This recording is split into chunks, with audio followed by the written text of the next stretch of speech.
সালামু আলাইকুম। কেমন আছেন সবাই? আশা করি আল্লাহর রহমতে সকলেই ভালো আছেন। অ্যাকাউন্টিং ফ্যামিলির হিসাব বিজ্ঞান ধারাবাহিক প্রক্রিয়ায় আজকের আলোচনার বিষয় হচ্ছে একাদশ দ্বাদশ শ্রেণী হিসাব বিজ্ঞান প্রথম পত্রের নবম অধ্যায় নিয়ে। অধ্যায়টির নাম হচ্ছে আর্থিক বিবরণী। আজকে আমি আপনাদের সামনে আর্থিক বিবরণী থেকে চট্টগ্রাম বোর্ড 2024 সালে যে সৃজনশীল প্রশ্ন এসেছে সেটি নিয়ে আলোচনা করব। চট্টগ্রাম বোর্ড 2024 সালে 2টি সৃজনশীল প্রশ্ন আসে এই অধ্যায় থেকে। আজকে দ্বিতীয়টি আমি আপনাদেরকে সমাধান করে দেব। পূর্বের ভিডিওতে আমি প্রথমটি আপনাদেরকে সমাধান করে দিয়েছি। সকলেই আপনারা ভিডিওটি একদম মনোযোগ সহকারে দেখার জন্য চেষ্টা করবেন। তাহলে আপনারা অনেক কিছু শিখতে পারবেন, যেগুলো আপনাদের অন্যান্য প্রশ্নগুলো সমাধান করতে কি হবে, অনেক কাজে দিবে। তো দেখেন, আমি এখন আপনাদের সামনে প্রশ্নটি পড়বো, অবশ্যই প্রশ্নটি আপনারা সাথে রাখেন।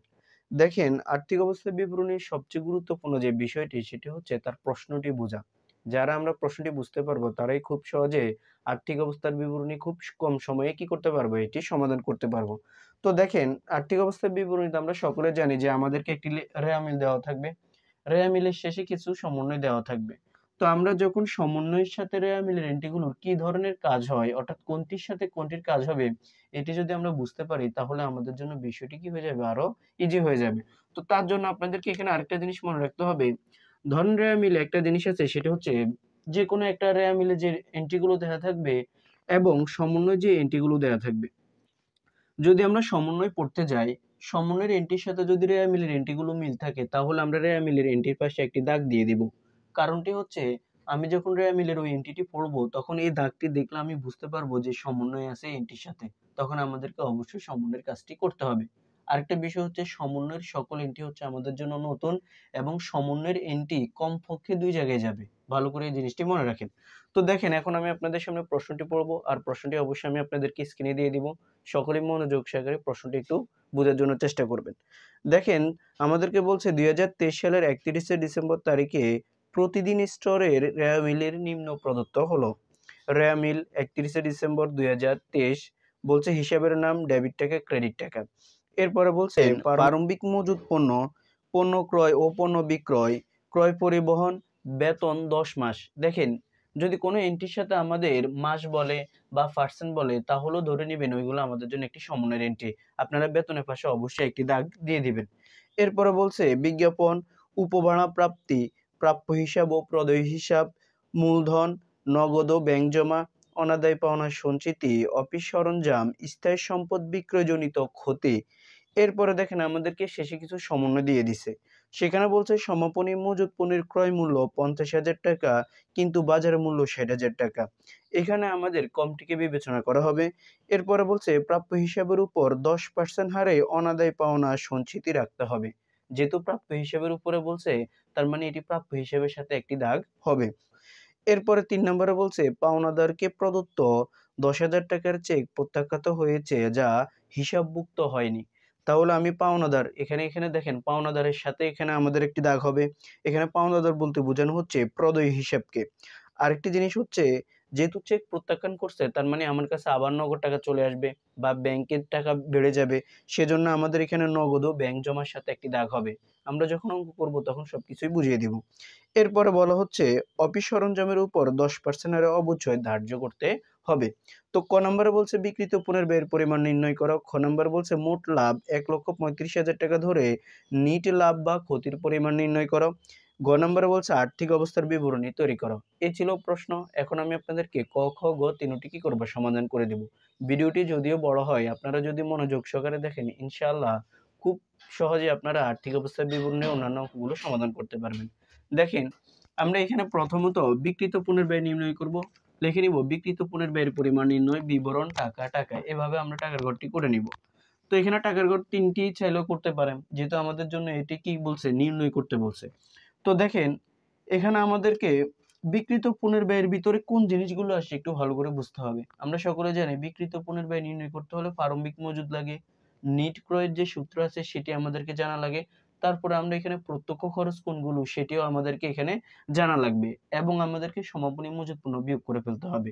তো আমরা বিক্রিত পণ্যের ব্যয় নির্ণয় করতে গেলে প্রথমে যেটি আনবো সেটি হচ্ছে প্রারম্ভিক মজুদ পণ্য। আজকের রেওয়া মিলে প্রথমে দেওয়া আছে প্রারম্ভিক মজুদ পণ্য। তো আমরা এখানে লিখে নিব প্রারম্ভিক মজুদ পণ্য। তো দেখেন প্রারম্ভিক মজুদের পণ্যের টাকা দেওয়া আছে আমাদের ৬০,০০০ টাকা। এটা আমরা এখানে ফার্স্ট কলামে লিখে ফেলবো। এরপরে আমাদেরকে এখানে জানা লাগবে নিট ক্রয়ের সূত্র। আমরা সকলে জানি যে নিট ক্রয় হচ্ছে কি পণ্য ক্রয় যোগ ধারে ক্রয় বিয়োগ ক্রয় ফেরত বিয়োগ ক্রয় বাট্টা বিয়োগ পণ্য উত্তোলন বিয়োগ মুনাফাবিহীন পণ্য বিক্রয় বিয়োগ ক্রয় ভ্যাট। কিন্তু এই অঙ্কের ভিতরে আপনার কোনো কিছুই দেয়া নেই, শুধু দেওয়া আছে পণ্য ক্রয়। সেই জন্য আমরা এখানে নিট ক্রয়ের ভিতরে শুধু একটি জিনিস পেয়েছি, সেটা হচ্ছে পণ্য ক্রয়। তো আমরা এখানে লিখে ফেলবো পণ্য ক্রয়। এই জিনিসটাকে শুধুমাত্র আমরা এখানে নিয়ে আসবো পণ্য ক্রয়। দেখেন পণ্য ক্রয়ের পরিমাণ দেওয়া আছে কত? পণ্য ক্রয়ের পরিমাণ দেওয়া আছে 2,50,000 টাকা। ডেবিট দিকে যেটি দেওয়া আছে এটি আমরা এখানে কি করব? লিখে নিব। এরপরে দেখেন আমাদের দেখতে হবে প্রত্যক্ষ খরচগুলো আমাদের এই প্রশ্নে আছে কিনা। প্রত্যক্ষ খরচ যেমন থাকতে পারে আমাদের মজুরি থাকতে পারে, ক্রয় পরিবহন বা আন্তঃপরিবহন থাকতে পারে। আমাদের এই অঙ্কের ভিতরে দেখেন ক্রয় পরিবহন দেওয়া আছে, এটি আমাদের জন্য একটি প্রত্যক্ষ খরচ। সেজন্য আমরা এখানে কি করব? এটি যোগ করে ফেলবো। প্রত্যক্ষ খরচ হলে আমরা কি করব? বিক্রিত পণ্যের ব্যয়ের ভিতরে নিয়ে আসব। এই জিনিসগুলো আপনাদেরকে একটু জানতে হবে। প্রত্যক্ষ খরচ আরো থাকতে পারে আপনাদের মজুরি থাকতে পারে, তারপর কারখানা ভাড়া থাকতে পারে, আমদানি শুল্ক থাকতে পারে, জাহাজ ভাড়া থাকতে পারে। এগুলো হচ্ছে আপনাদের জন্য প্রত্যক্ষ খরচ। যেমন ক্রয় পরিবহন দেওয়া আছে আমাদের এখানে 15,000 টাকা। তো আমরা এখানে 15,000 টাকা যোগ করে ফেলবো। দেখেন আমাদের আর কোনো ব্যয় নেই, সেজন্য আমরা এখন যদি সবগুলোকে যোগ করি আমাদের এখানে আসবে 3,25,000 টাকা। এই 3,25,000 টাকা থেকে এখন আমরা যেটি বিয়োগ করব সমাপনী মজুদ পণ্যটাকে বিয়োগ করব।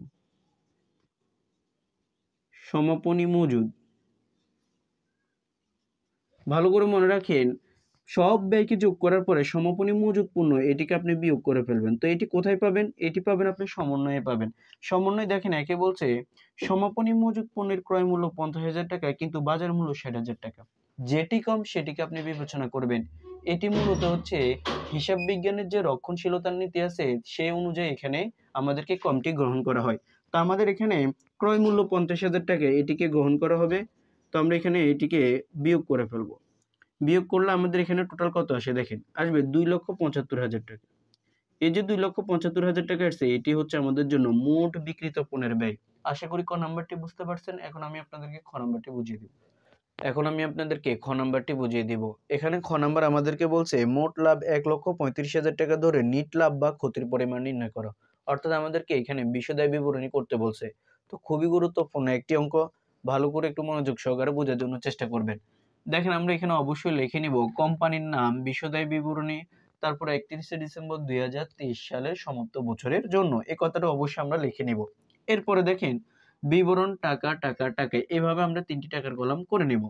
এটি করার পরে আমাদেরকে যেহেতু বিশদায় বিবরণী করতে বলছে, বিশদায় বিবরণী পুরো ফরম্যাটটি হচ্ছে মোট মুনাফা থেকে আপনাকে পরিচালন ব্যয় বিয়োগ করতে হবে এবং অন্যান্য আয় যোগ করতে হবে এবং অন্যান্য ব্যয় আপনাকে বিয়োগ করে ফেলতে হবে। অন্যান্য আয় বলতে বোঝানো হচ্ছে অপরিচালন আয় আর অন্যান্য ব্যয় বলতে বোঝানো হচ্ছে অপরিচালন ব্যয়। তো দেখেন আমাদেরকে এখানে মোট মুনাফাটা আনতে হবে আগে। তো আমরা এখানে লিখে নিব মোট মুনাফা। তো মোট মুনাফার পরিমাণ হচ্ছে, তারাই প্রশ্ন বলে দিছে যে 1,35,000 টাকা। এটি আমরা এখানে কি করব? বসিয়ে দিব। এটি বসানোর পরে আমাদেরকে দেখতে হবে যে পরিচালন ব্যয়গুলো বিয়োগ করে ফেলতে হবে এখান থেকে। তো আমরা এখানে পরিচালন ব্যয়গুলো বিয়োগ করব। লিখে নিব পরিচালন ব্যয়। পরিচালন ব্যয় যেই কথা, পরোক্ষ ব্যয়ও আমাদের জন্য একই কথা। তো দেখেন পরিচালন ব্যয়গুলো আমাদেরকে খুঁজে বের করতে হবে। পরিচালন ব্যয় দেখেন কি কি আছে, আমাদের মিলের ভিতরে দেওয়া আছে বেতন। তো আমরা এখানে লিখে নিব বেতন। বেতন আমাদের জন্য একটি পরিচালন ব্যয়। তো বেতনের সাথে দেখেন বলছে 10 মাস, তার মানে এটি সমন্বয়ের এন্ট্রি। সেজন্য আমরা এখানে বেতন 35,000 টাকা যেটি দেওয়া আছে এটিকে আমরা এখানে ফার্স্ট কলামে লিখব। সমন্বয়ের এন্ট্রি হলো আপনারা ফার্স্ট কলামে লিখে নেবেন। এখানে যেহেতু বেতন বলছে 10 মাসের জন্য, তার মানে আমরা এখানে বুঝতে পারি যে বেতন এখনো 2 মাস বকেয়া আছে। কারণ আমরা অঙ্ক করি কিসের জন্য? অঙ্ক করি 1 বছরের জন্য। তাহলে আমাদেরকে 1 বছর 12 মাস, তারা এখানে 10 মাস ব্র্যাকেটে দেওয়া মানেই হচ্ছে তারা 10 মাসের বেতন দিয়েছে আর 2 মাসের বেতন এখনো দেয় নাই। তার মানে এই 2 মাসের বেতন এখনো বকেয়া আছে। তো সেজন্য আমাদেরকে এখানে যোগ করতে হবে যোগ বকেয়া বেতন। যোগ বকেয়া বেতন। ব্যয় যদি অর্থাৎ কোনো কিছু যদি বকেয়া থাকে তাহলে আপনারা অবশ্যই এখানে কি করে ফেলবেন? যোগ করে ফেলবেন। তো টাকাটা বের করতে হবে কিভাবে? দেখেন মূল বেতন হচ্ছে আমাদের এখানে দেওয়া আছে 35,000 টাকা। তো যেহেতু 2 মাসের বকেয়া আছে সেজন্য 2 দিয়ে গুণ করব। আর এখানে যে 35,000 টাকা দেওয়া আছে এটি হচ্ছে 10 মাসের, সেজন্য আমরা এখানে 10 দ্বারা ভাগ করব। তাহলে আমাদের এখানে কত আসে দেখেন, আমাদের এখানে আসবে 7,000 টাকা। 7,000 টাকা। এই যে 7,000 টাকা আসবে এটি হচ্ছে আমাদের জন্য বকেয়া বেতন। তো আমরা এখানে 7,000 টাকা যোগ করে ফেলবো। যোগ করলে আমাদের টোটাল বেতন আসবে 42,000 টাকা। আশা করি এতটুকু পর্যন্ত বুঝতে পারছেন। এরপরে দেখেন আমাদের দেওয়া আছে বিজ্ঞাপন। এটি আমাদের জন্য একটি পরিচালন ব্যয়। তো আমরা এখানে লিখে নিব বিজ্ঞাপন। তো বিজ্ঞাপনের টাকা কত দেওয়া আছে? দেওয়া আছে আমাদের এখানে 18,000 টাকা। আমরা এখানে 18,000 টাকা একদম সেকেন্ড কলামে লিখে ফেলবো, কারণ তার সাথে কোনো সমন্বয় নেই। এখানে আপনাদের অনাদায় পাওনা সঞ্চিতি যেটি আছে এটি হচ্ছে পুরাতন অনাদায় পাওনা সঞ্চিতি। তার কাজ একটু পরে আমরা আপনাদেরকে দেখিয়ে দেব। তো দেখেন আমাদের এখানে যেহেতু রেয়ামিলের ভিতর কোনো পরিচালন ব্যয় নেই, আমাদেরকে এখন দেখতে হবে সমন্বয়ের এন্ট্রি। সমন্বয়ের প্রথমে সমাপনী মজুদ পণ্য এটি আসবে না, প্রাপ্য হিসাবের উপর 10% হারে অনাদায় পাওনা সঞ্চিতি রাখতে হবে। প্রাপ্য হিসাবের উপর 10% হারে অনাদায় পাওনা সঞ্চিতি রাখতে হবে। খুবই গুরুত্বপূর্ণ একটি বিষয়। অনাদায় পাওনা সঞ্চিতির একটি ফরম্যাট কিন্তু আমাদের এখানে আসে। আমরা সকলে জানি কুরিন, কুরিনের সাথে আমরা যোগ করি যোগ নতুন কুরিন, আবার যোগ করি যোগ নতুন কুরিন সঞ্চিতি, বিয়োগ করি পুরাতন কুরিন সঞ্চিতি। আজকের অঙ্কের ভিতরে 4টা জিনিসের ভিতর আমাদের 2টা জিনিস দেওয়া আছে। একটি দেওয়া আছে নতুন কুরিন সঞ্চিতি, যেটা আমরা এখন একটু আগে পড়ছি সমন্বয়ের ভিতরে। প্রাপ্য হিসেবের উপর 10% হারে অনাদায় পাওনা সঞ্চিতি রাখতে হবে, মানে হচ্ছে নতুন কুরিন সঞ্চিতি আপনাকে রাখতে হবে।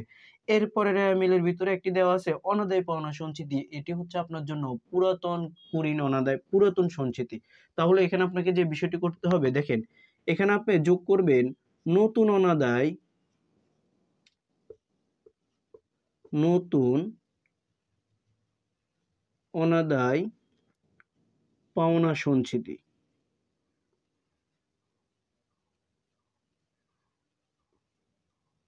এটা আপনি এখানে লিখে নেবেন। নতুন অনাদায় পাওনা সঞ্চিতি লেখার পরে তার টাকাটা আপনাকে অবশ্যই আগে বের করে নিতে হবে। নতুনটা কোথায় থাকবে? অবশ্যই সমন্বয়ের ভিতরে যে সঞ্চিতি দেওয়া থাকে সেটি হচ্ছে আপনার জন্য নতুন। তাহলে আমরা এখানে পাওনাদার উপরে যেহেতু 10% বলছে, আমাদের দেখেন রেয়ামিলের ভিতরে পাওনাদার দেওয়া আছে কত? রেয়ামিলের ভিতরে দেওয়া আছে পাওনাদার হচ্ছে 45,000 টাকা। এখানে পাওনাদার বা প্রাপ্য হিসাব একই কথা, পাওনাদারের যে কথা প্রাপ্য হিসাব একই কথা। তাহলে তার উপরে যদি আমরা 10% করি, আমাদের এখানে আসবে 4,500 টাকা। এই 4,500 টাকা হচ্ছে আমাদের জন্য নতুন কুরিন বা নতুন অনাদায় পাওনা সঞ্চিতি। নতুন অনাদায় পাওনা সঞ্চিতি যে কথা, নতুন কুরিন সঞ্চিতিও একই কথা। সেজন্য আমরা এখানে লিখে নিব 4,500 টাকা। এই 4,500 টাকা লেখার পরে তার থেকে আমরা বিয়োগ করব বিয়োগ পুরাতন অনাদায় পাওনা সঞ্চিতি। তাহলে আমরা এখানে লিখে নিব বিয়োগ পুরাতন অনাদায় পাওনা সঞ্চিতি। এটা আমরা অবশ্যই এখান থেকে বিয়োগ করে ফেলবো। দেখেন রেয়ামিলের ভিতরে তারা নগদ ও ব্যাংক জমার পরে বলছে অনাদায় পাওনা সঞ্চিতি 3,000 টাকা। এই অনাদায় পাওনা সঞ্চিতিটাকে আপনি কি করে ফেলবেন, এখানে বিয়োগ করে ফেলবেন 3,000 টাকা। যদি বিয়োগ করে ফেলেন তাহলে আপনাদের এখানে টাকা আসবে 1,500 টাকা। খুবই গুরুত্বপূর্ণ একটি বিষয়। এখানে আরো 2টি জিনিস আছে। একটি হচ্ছে রেয়ামিলের ভিতরে বলা থাকে কুরিন বা অনাদায় পাওনা, তার সাথে আমরা নতুন অনাদায় পাওনাটাকে যোগ করি। কিন্তু নতুন অনাদায় পাওনা এবং রেয়ামিলের ভিতরে অনাদায় পাওনা দুইটার একটাও কিন্তু আমাদের এখানে দেওয়া নেই। শুধু দেওয়া আছে বাকি 2টা। কি দেওয়া আছে? নতুন অনাদায় পাওনা সঞ্চিতি এবং পুরাতন অনাদায় পাওনা সঞ্চিতি বা পুরাতন কুরিন সঞ্চিতি। তো আমরা এখানে যোগ বিয়োগ করব। অবশ্যই আমাদের নতুন অনাদায় পাওনা সঞ্চিতি পরিচালন ব্যয়ে যোগ হবে। ভালো করে মনে রাখেন, পরিচালন ব্যয়ে নতুন অনাদায় পাওনা সঞ্চিতি যোগ হবে আর পুরাতন অনাদায় পাওনা সঞ্চিতি অবশ্যই বিয়োগ হয়ে যাবে। এরপরে দেখেন আমাদের আর কি আছে, আমাদের এখানে 4 নাম্বার সমন্বয় কি বলছে দেখেন, বলছে অফিস সরঞ্জামের উপর 10% এর অবচয় ধার্য করতে হবে। স্থায়ী সম্পত্তির উপর অবচয় ধার্য করলে যে অবচয় পাবো তাই হচ্ছে আমাদের জন্য পরিচালন ব্যয়। তাহলে আমরা এখানে লিখে নিব অফিস সরঞ্জামের অবচয়। এটি আমরা এখানে লিখে নিব। তো অফিস সরঞ্জামের উপর অবচয়ের পরিমাণ কত, কিভাবে বের করব? রেয়ামিলের ভিতরে অফিস সরঞ্জাম কত টাকা দেওয়া আছে? দেওয়া আছে 2,70,000 টাকা। এই 2,70,000 টাকার উপরে আপনারা কি করবেন? 10% করবেন। তাহলে 10% করলে আপনাদের এখানে আসবে 27,000 টাকা। তো 27,000 টাকায় পুরোটাই হবে আপনার জন্য পরিচালন ব্যয়। তো আমরা এখানে 27,000 টাকা লিখে ফেলবো। এটি হচ্ছে আমাদের জন্য পরিচালন ব্যয়। দেখেন আমাদের আর কোনো পরিচালন ব্যয় নেই। এখন আমরা এখানে পরিচালন ব্যয় সবগুলোকে কি করব? যোগ করব। তো যদি আমরা এগুলোকে যোগ করি কত আসে দেখেন, আমাদের আছে এখানে 42,000 টাকা। যোগ 18,000 টাকা যোগ 1500 যোগ করবো আমরা 27,000 টাকা। তাহলে আমাদের এখানে আসবে 88,500 টাকা। এই 88,500 টাকা এখন আমরা কি করব, মোট মুনাফা থেকে বিয়োগ করে ফেলবো। এখানে বিয়োগ করলে আমাদের কত আসে দেখেন, 1,35,000 টাকা বিয়োগ 88,500 টাকা, তাহলে আমাদের এখানে আসবে 46,500 টাকা। 46,500 টাকা। এটাকে বলা হয় পরিচালন মুনাফা। এই পরিচালন মুনাফার সাথে এখন যোগ করবেন অন্যান্য আয়, মানে অপরিচালন আয়। তাহলে আমরা এখানে একটা হেডিং করব যে যোগ অন্যান্য আয়। এখন অনেকেরই প্রশ্ন হচ্ছে এটি কি অবশ্যই করতে হবে বাধ্যতামূলক? না, যদি এই মানে অন্যান্য আয় যদি থাকে তাহলে অবশ্যই আপনারা করবেন।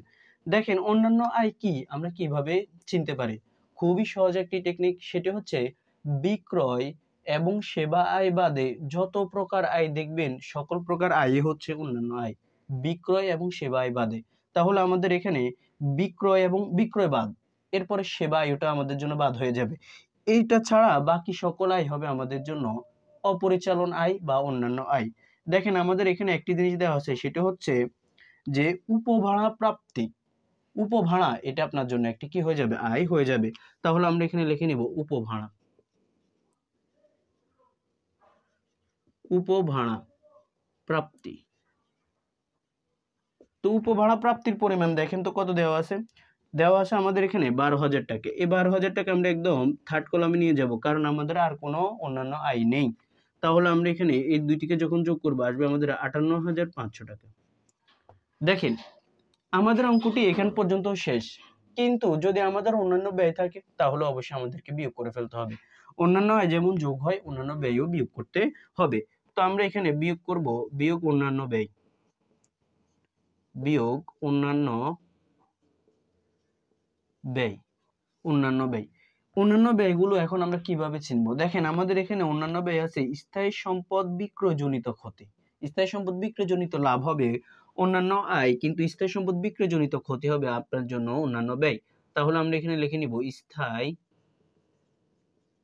সম্পদ। তাহলে দেখেন আমাদের স্থায়ী সম্পদ বিক্রয়জনিত ক্ষতির পরিমাণ দেওয়া আছে কত, দেওয়া আছে 3,000 টাকা। এটি আমরা এখান থেকে কি করে ফেলবো, বিয়োগ করে ফেলবো। তাহলে দেখেন আমাদের এখানে আসবে 55,500 টাকা। এটি হচ্ছে আমাদের জন্য নিট মুনাফা। এটিকে কি বলা হবে, নিট মুনাফা বলা হবে। তো আশা করি আপনারা খ নাম্বারটি বুঝতে পারছেন। এখন আমি আপনাদেরকে গ নাম্বারটি বুঝিয়ে দিব। এখানে গ নাম্বার আমাদেরকে বলছে আর্থিক অবস্থার বিবরণী তৈরি করা। তো আমাদেরকে আর্থিক অবস্থার বিবরণী খুব ভালোভাবে শিখতে হবে, কারণ আমাদেরকে অবশ্যই আর্থিক অবস্থার বিবরণী থেকে কি করতে হবে, উত্তর করতে হবে, না হলে আমরা কিন্তু এখান থেকে A+ মিস করব। তাহলে আমরা এখানে যে জিনিসটি করব সেটি হচ্ছে ঘর করে নেব আগে। অবশ্যই কোম্পানির নাম লিখে নেবেন, আর্থিক অবস্থার বিবরণী 2023 সালের 31 ডিসেম্বর তারিখের জন্য বিবরণ টাকা টাকা টাকা, এভাবে টাকার ঘরটি করে নেবেন। এটি করার পর আপনারা এখানে লিখে নেবেন সম্পদ সমূহ, কারণ আমরা সকলে জানি আর্থিক অবস্থার বিবরণীতে প্রথমে যে জিনিসটা আসবে সেটি হচ্ছে সম্পদ সমূহ। সম্পদ সমূহ এই কথাটি আপনারা হেডিংটা এখানে করে নেবেন।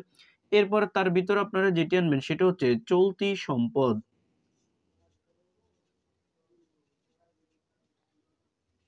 তো দেখেন চলতি সম্পদ আমাদের কি কি সেটি আমাদেরকে একটু খুঁজে বের করতে হবে। আমাদের এই অঙ্কের ভিতরে প্রথমে দেখবেন আপনারা যে প্রাপ্য হিসাব দেওয়া আছে চলতি সম্পদ হিসাবে। তাহলে আমরা এখানে প্রাপ্য হিসাব কথাটা লিখে নিব, প্রাপ্য হিসাব এটি আমরা এখানে কি করব, একটু লিখে নিব। তো প্রশ্ন হচ্ছে প্রাপ্য হিসাবের টাকা কি আমরা সেকেন্ড কলামে লিখবো নাকি আমরা কি করব, ফার্স্ট কলামে লিখবো। তাহলে আমরা অবশ্যই এখানে মনে রাখবো যদি সমন্বয় থাকে তাহলে ফার্স্ট কলামে। ঠিক আজকের অঙ্কে দেখেন সমন্বয় দেওয়া আছে কি, সমন্বয় 2 কি বলছে, সমন্বয় 2 বলছে প্রাপ্য হিসাবের উপর 10% হারে অনাদায়ী পাওনা সঞ্চিতি রাখতে হবে। আমি আপনাদেরকে পূর্বেই বলছি যে সমন্বয় ঋণটি কমপক্ষে 2 জায়গায় যাবে। তাহলে আমাদের এখানে প্রাপ্য হিসাবের উপর 10% অনাদায়ী পাওনা সঞ্চিতি রাখতে হবে। এটি যেমন পরিচালন ব্যয় গিয়ে যোগ হয়েছে, ঠিক আমাদের এখানে চলতি সম্পদে এসে প্রাপ্য হিসাব থেকে বিয়োগ হয়ে যাবে। খুব ভালো করে মনে রাখতে হবে এটি। তাহলে আমরা এখানে কি করব, বিয়োগ করব, বিয়োগ নতুন অনাদায়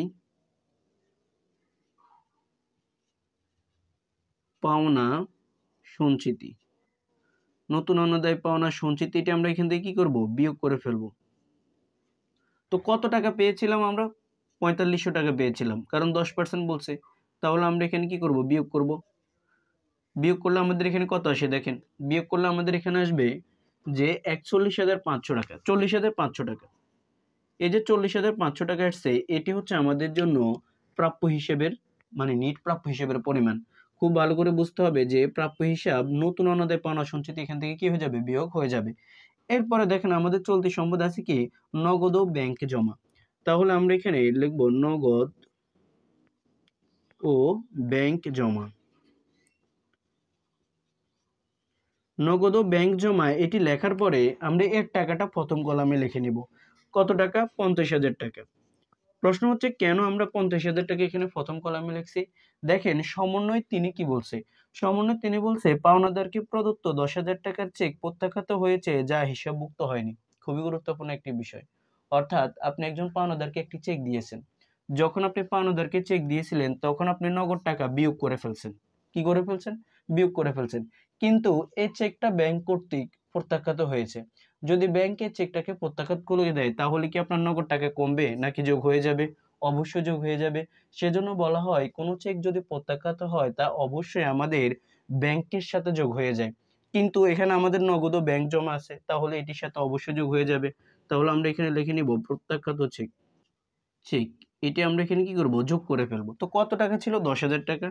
সেজন্য আমরা এখানে 10,000 টাকা যোগ করব। তাহলে আমাদের এখানে আসবে 60,000 টাকা। আশা করি আপনারা এতটুকু পর্যন্ত বুঝতে পারছেন। এরপরে দেখেন আমাদের আর কোনো চলতি সম্পদ কিন্তু আমরা রেওয়া মিলের ভিতরে দেখতেছি না। এরপরে দেখেন সমন্বয় একে আমাদের চলতি সম্পদ একটি আছে সমাপনী মজুত পণ্য। সমাপনী মজুত পণ্য আপনার জন্য একটি চলতি সম্পদ। তাহলে আমরা এখানে লিখে নিব সমাপনী মজুত পণ্য। এখানে আমরা কমটাকে গ্রহণ করব, কারণ ক্রয় মূল্য হচ্ছে 50,000 টাকা। এই কমটাকে আমরা এখানে চলতি সম্পদের ভিতরে লিখে ফেলবো, রক্ষণশীলতার নীতি অনুযায়ী এটি। এরপরে দেখেন আমাদের কি আছে, আমাদের কিন্তু আর কোনো চলতি সম্পদ নেই। তাহলে আমরা এই সবগুলোকে যোগ করব। যোগ করলে আমাদের এখানে কত আসে দেখেন, আসবে আমাদের 40,500 যোগ 60,000 টাকা যোগ 50,000 টাকা। তাহলে আমাদের এখানে আসবে 1,50,500 টাকা। 1,50,500 টাকা। এটা আমরা এখানে কি করব, লিখে ফেলবো। এরপরে আমাদেরকে এখানে যে কাজটি করতে হবে, আমাদেরকে আনতে হবে দীর্ঘমেয়াদী সম্পদ। দীর্ঘমেয়াদী সম্পদ হচ্ছে বিনিয়োগ, কিন্তু আমাদের এই অঙ্কে কিন্তু বিনিয়োগ নেই, যার কারণে এটি আসবে না। আমাদের এরপরে আনতে হবে স্থায়ী সম্পদ। তাহলে আমরা এখানে লিখে নিব স্থায়ী সম্পদ। তো স্থায়ী সম্পদ কিন্তু আজকের অঙ্কে আমাদের আছে, সেটি হচ্ছে আমাদের অফিস সরঞ্জাম। এটি আমাদের জন্য একটি স্থায়ী সম্পদ। তো আমরা এখানে লিখে নিব অফিস সরঞ্জাম।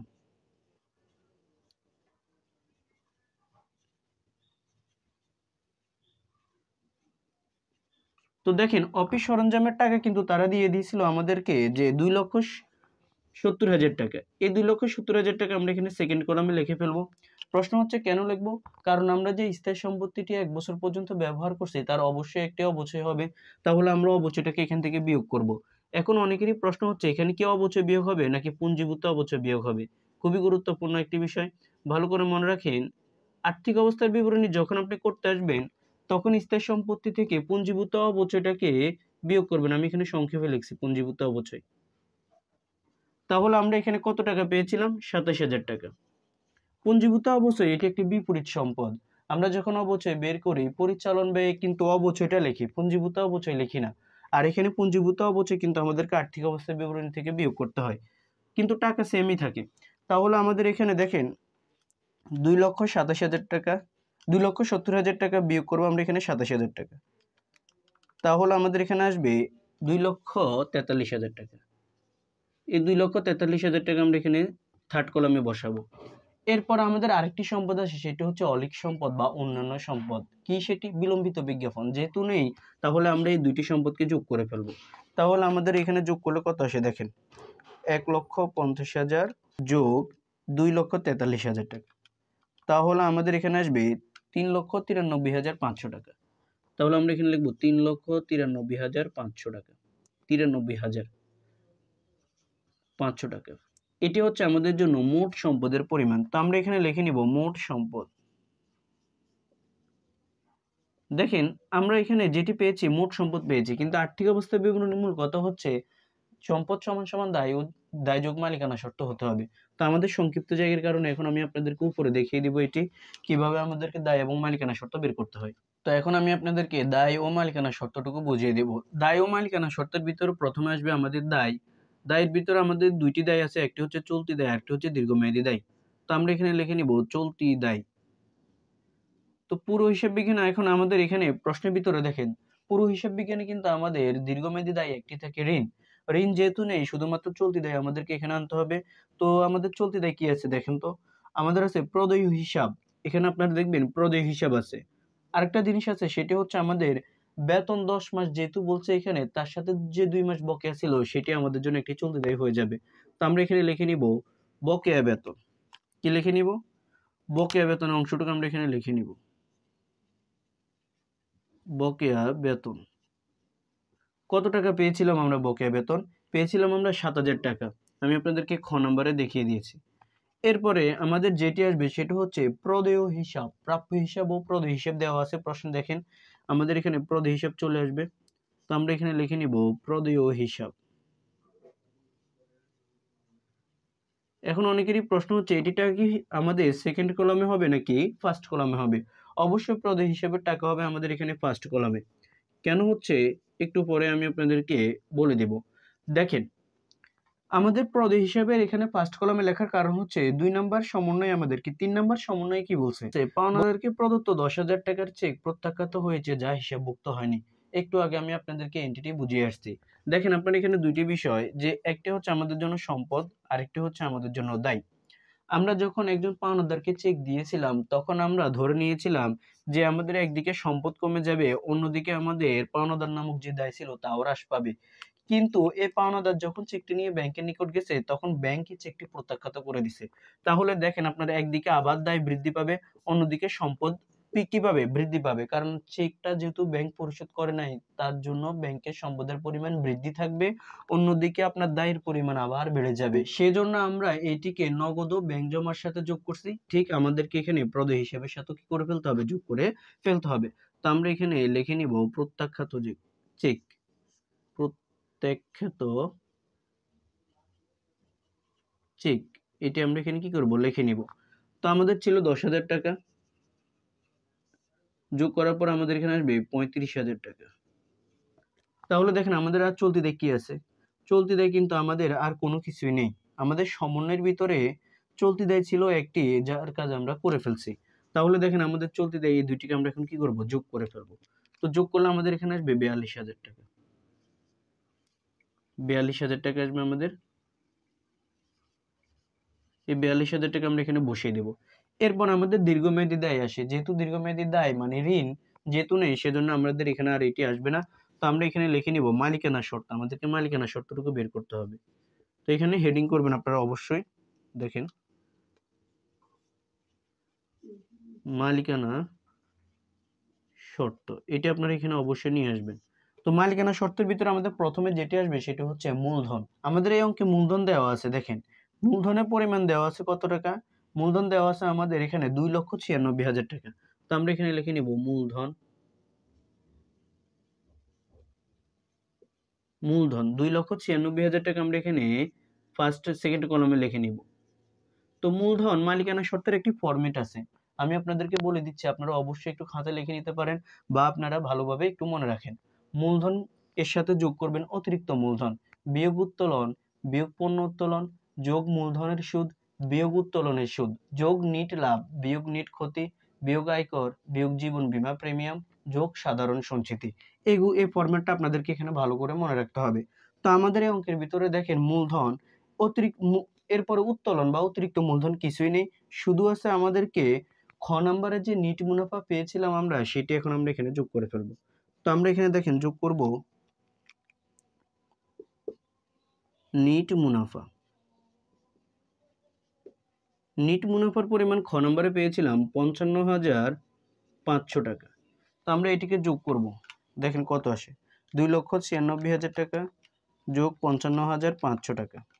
তাহলে আমাদের এখানে আসবে 3,51,500 টাকা। 3,51,500 টাকা। 3,51,500 টাকা। এটিকে এখন আমরা যোগ করে ফেলবো উপরে যে ফলাফল আছে 42,000 টাকা তার সাথে। তাহলে দেখেন আমরা 42,000 টাকা যোগ করব, আমাদের এখানে আসবে 3,93,500 টাকা। 3,93,500 টাকা। তো এটি ছিল আমাদের মোট দায় ও মালিকানা শর্ত। আপনারা এখানে লিখে নিতে পারেন মোট দায় ও মালিকানা শর্ত, এই কথাটা আপনারা এখানে লিখে নেবেন। তাহলে দেখেন মোট সম্পদ এবং দায় আপনাদের কি আছে, সমান আছে। আশা করি আপনারা অঙ্কটি খুব সহজে বুঝতে পারছেন। যদি আপনাদের কোথাও বুঝতে সমস্যা থাকে তাহলে অবশ্যই কমেন্ট করে জানাবেন। ইনশাআল্লাহ আমরা আপনাদেরকে আরো কঠিন সৃজনশীল প্রশ্নগুলো সমাধান করে দেওয়ার জন্য চেষ্টা করব। সকলেই ভালো থাকবেন এবং ভিডিওটি ভালো লাগলে আপনার বন্ধুদের মাঝে শেয়ার করে দেবেন। অবশ্যই আমাদের চ্যানেলটিকে সাবস্ক্রাইব করে আমাদের পাশে থাকবেন।